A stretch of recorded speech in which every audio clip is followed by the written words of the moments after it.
नमस्कार प्यारे विद्यार्थियों, मैं नीलम आपकी आज की एनटीएससी की कक्षा में आपका स्वागत करती हूँ। कल हमने 2017 के पेपर से कुछ क्वेश्चंस को लिया था, उन्हीं में एक क्वेश्चंस वेन डायग्राम के ऊपर भी था। तो आज हम फिर से वेन डायग्राम को कुछ डिटेल में करते हैं। तो आइए जानते हैं कि वेन डायग्राम क्या होता है। तो वेन डायग्राम क्या है बच्चों? वेन डायग्राम एक पिक्टोरियल रिप्रेजेंटेशन है आपके डाटा की, यानी कि आपने पिक्चर के फॉर्म में जो इंफॉर्मेशन आपके पास थी उसको रिप्रेजेंट किया। तो चलिए देखते हैं कैसे। जैसे ये आपकी क्लास के कुछ स्टूडेंट्स हैं, मान लीजिए आपकी क्लास में 10 विद्यार्थी हैं। तो उस 10 विद्यार्थियों में से कुछ विद्यार्थी ऐसे हैं जो बर्गर खाना पसंद करते हैं, ठीक है। और ये कुछ विद्यार्थी ऐसे हैं जो केक खाना पसंद करते हैं, ठीक है। तो हमने ये नाम ले लिया, मान लो ये हो गए ABCDE। ये 5 विद्यार्थी ऐसे थे जिनको बर्गर पसंद था,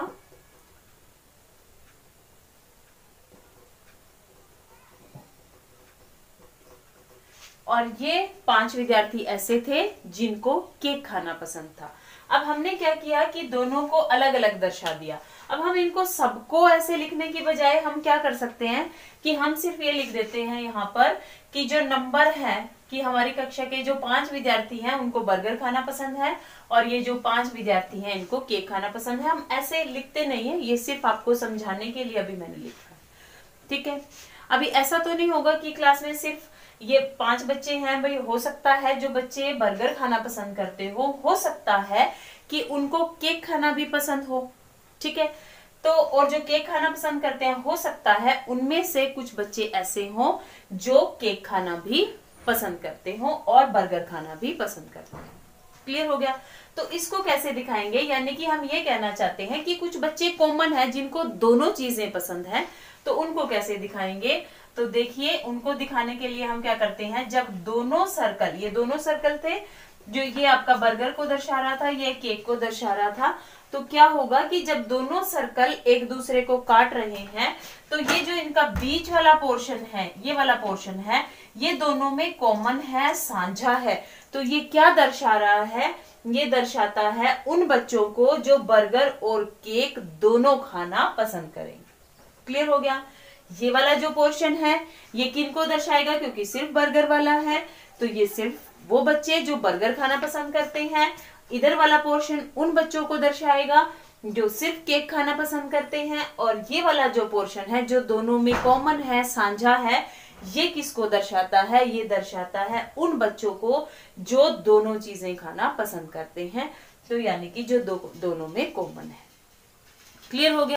जब आप अलग अलग से दर्शा रहे हैं तो दो अलग अलग सर्कल हैं, उन्हीं सर्कल्स में अगर उसी डाटा में अगर कुछ चीजें कॉमन है तो दोनों जो वृत्त हैं वो एक दूसरे को काटते हुए जाएंगे, और जो बीच वाला पोर्शन है वो क्या दिखाएगा, वो दर्शाएगा कॉमन चीजों को जो दोनों के अंदर है, ठीक है। ये आपको बनाना नहीं है, आपको तो ये आपके एग्जाम में मिलेंगे तो उन्हीं में से आपको सेलेक्ट करना है, ठीक है। इसी पर बेस्ड हम कुछ क्वेश्चंस भी लेंगे अभी। तो ये देखिए, अगर हम ये दर्शा रहे हैं, क्लियर। अब हम 3 चीजें लेते हैं। मान लीजिए किसी बच्चे को, ये हो गए हमारे पास बर्गर खाने वाले विद्यार्थी, ये हो गए केक खाने वाले विद्यार्थी, और ये तीसरी कैटेगरी भी है जो आइसक्रीम खाना पसंद करती है, ठीक है। अब हम तीनों को अगर अलग अलग से देखें तो यहाँ पे हमारे पास, पहले हमने पिछला केस लिया था 5-5 करके लिए थे। अब मान लो आपकी कक्षा के 3 विद्यार्थी ऐसे हैं जो बर्गर खाना पसंद करते हैं, 4 विद्यार्थी ऐसे हैं जो केक खाना पसंद करते हैं, और 2 विद्यार्थी, आपके पास जो 3 विद्यार्थी ऐसे हैं जो आइसक्रीम खाना पसंद करते हैं। क्लियर हो गया?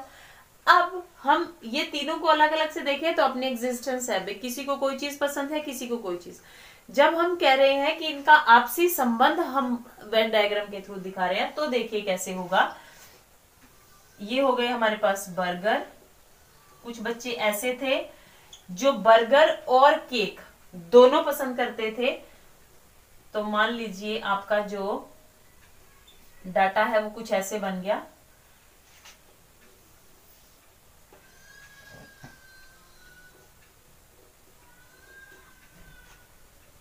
अब देखिए, चलिए अब यहाँ पर आप देखिए कि आपकी कक्षा में से कुछ विद्यार्थी ऐसे हैं जो सिर्फ बर्गर खाना पसंद करते हैं, कुछ ऐसे हैं जो केक खाना पसंद करते हैं, कुछ ऐसे हैं जो सिर्फ आइसक्रीम खाना पसंद करते हैं, कुछ विद्यार्थी ऐसे हैं जो आइसक्रीम और केक दोनों पसंद करते हैं, कुछ विद्यार्थी ऐसे हैं जो सिर्फ आइसक्रीम और बर्गर पसंद करते हैं, और कुछ ऐसे हैं जो तीनों चीजें खाना पसंद करते हैं। क्लियर हो गया? तो अब देखिए आप कि हम इसको कैसे चेक करेंगे। ये जो सिर्फ ये वाला पोर्शन है जो किसी के साथ नहीं मिला हुआ, वो किसको दर्शा रहा है? सिर्फ इस आपके बर्गर वाले पोर्शन को। ठीक है। दूसरा इधर ऐसे ही जो किसी के साथ नहीं कटा हुआ, ये वाला जो पोर्शन है आपका अलग से, ये आपके सिर्फ केक को दर्शा रहा है। इधर ऐसे ही सेम ये आइसक्रीम को दर्शा रहा है। अब आप देखिए कि जहां दोनों वृत्त एक दूसरे को काट रहे हैं, ये देखिए ये वाला जो आपका वृत्त है, ये कौन सा है? केक वाला।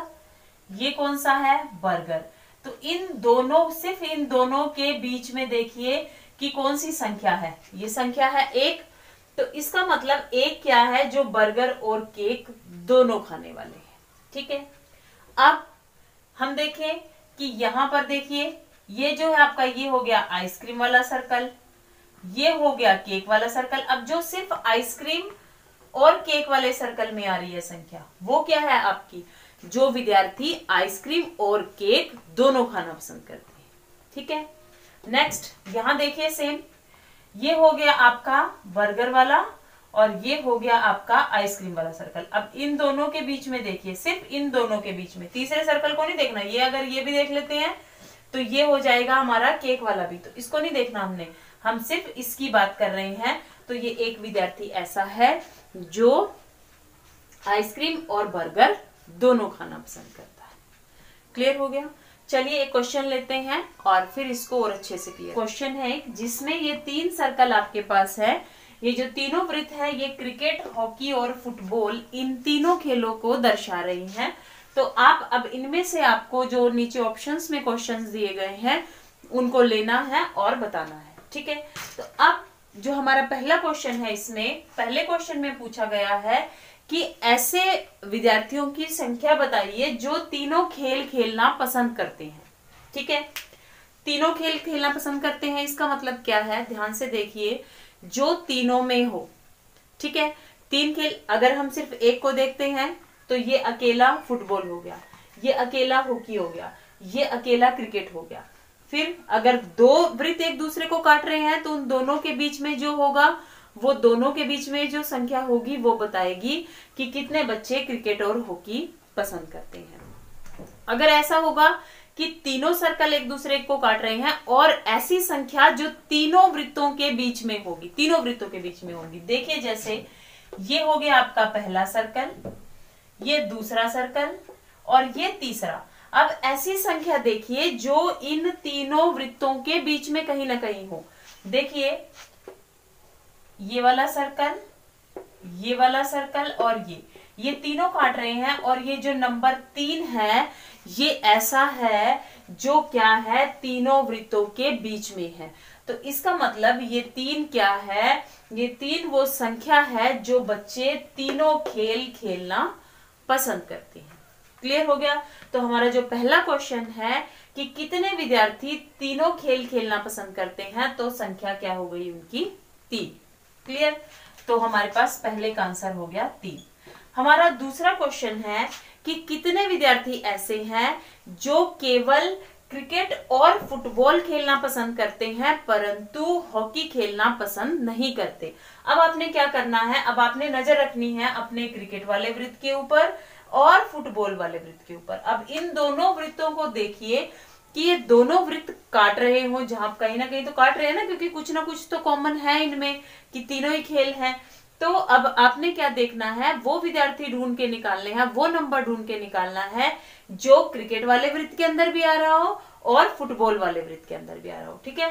तो अब देखिए यहाँ पर ऐसा नंबर कौन सा है? ये क्रिकेट वाला वृत्त हो गया और ये हो गया फुटबॉल वाला वृत्त। और देखिए जो नंबर 4 है वो क्रिकेट वाले वृत्त के अंदर भी है और हमारे फुटबॉल वाले वृत्त के अंदर भी है।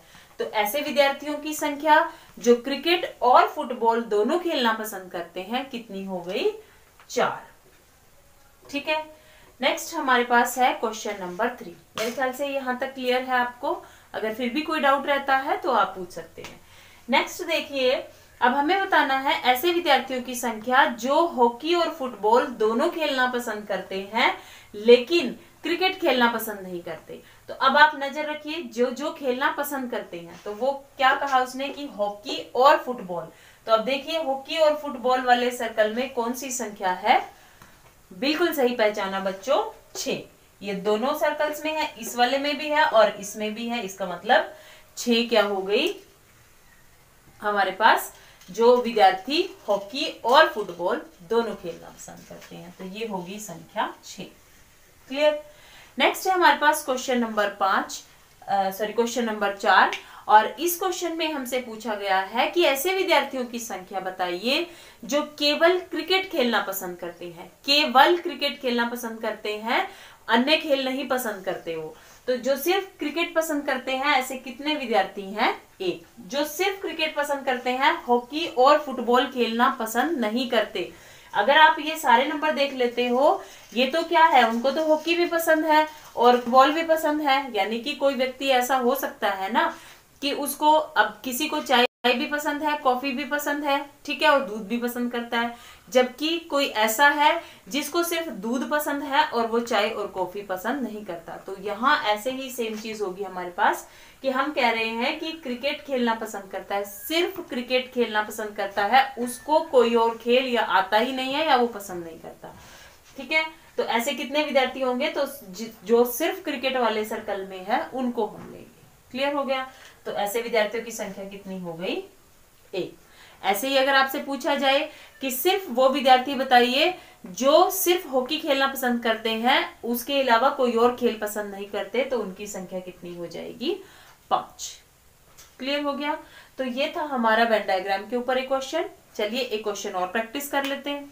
नेक्स्ट क्वेश्चन में हमें ये एक आयत दिया गया है, एक रेक्टेंगल है, एक ट्राइंगल है और एक वृत्त है, सर्कल है।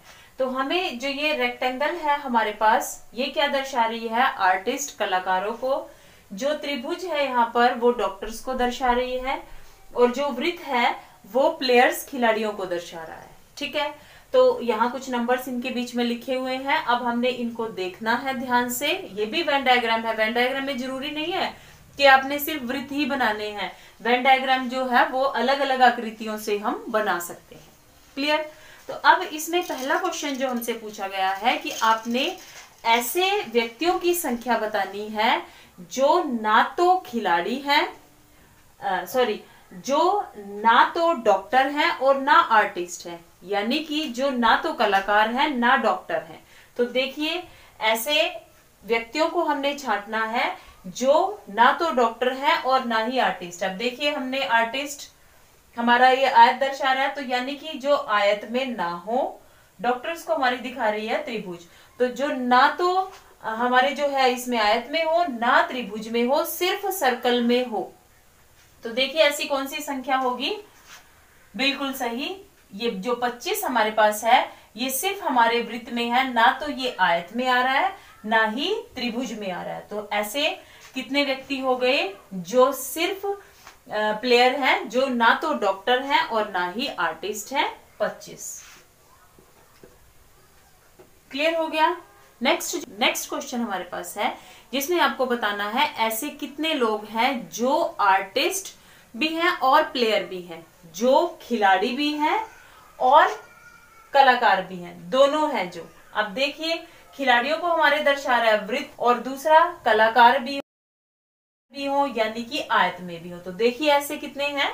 बिल्कुल सही है। देखिए ये जो 20 है ये आपके वृत्त में भी है और ये आयत में भी है। तो ऐसे कितने व्यक्ति हैं जो कलाकार और खिलाड़ी दोनों हैं? 20। क्लियर हो गया। अब अगला प्रश्न हमारे पास जो उसने पूछा वो ये है कि ऐसे कितने व्यक्ति हैं जो डॉक्टर भी हैं, कलाकार भी हैं और जो खेलना भी पसंद करते हैं, खिलाड़ी भी हैं। तो देखिए जो तीनों के अंदर होगा, देखिए ये आयत के अंदर, त्रिभुज के अंदर और वृत्त के अंदर। तो जो नंबर 4 हमारे पास यहाँ है वो किसको दर्शा रहा है? वो दर्शा रहा है उन व्यक्तियों को जो डॉक्टर भी हैं, कलाकार भी हैं और जो खिलाड़ी भी हैं, तीनों में कॉमन जो हो गया। ठीक है, तो ये संख्या हो गई 4। क्लियर हो गया। नेक्स्ट हमारे पास क्वेश्चन है, आपको ऐसे व्यक्तियों की संख्या बतानी है जो सिर्फ डॉक्टर हैं, जो ना तो खिलाड़ी हैं और ना ही आर्टिस्ट हैं, जो सिर्फ डॉक्टर ही है, ना वो कलाकार हैं, ना वो खेलते हैं, ना खिलाड़ी हैं। ठीक है, तो ऐसे व्यक्तियों की संख्या कितनी हो गई? तो हमारे डॉक्टर्स को दर्शा रहा है हमारी त्रिभुज, तो जो सिर्फ त्रिभुज में हो, ना वो सर्कल में आ रहा हो ना आयत में आ रहा हो, तो ऐसे व्यक्ति कितने हो गए? 28। क्लियर हो गया। तो ये था हमारा वेन डायग्राम। अभी इसी पर बेस्ड मैं कुछ क्वेश्चंस आपको दे रही हूं। अगर आपको कोई डाउट है अभी भी वेन डायग्राम से रिलेटेड तो आप पूछ सकते हैं। Okay, thank you.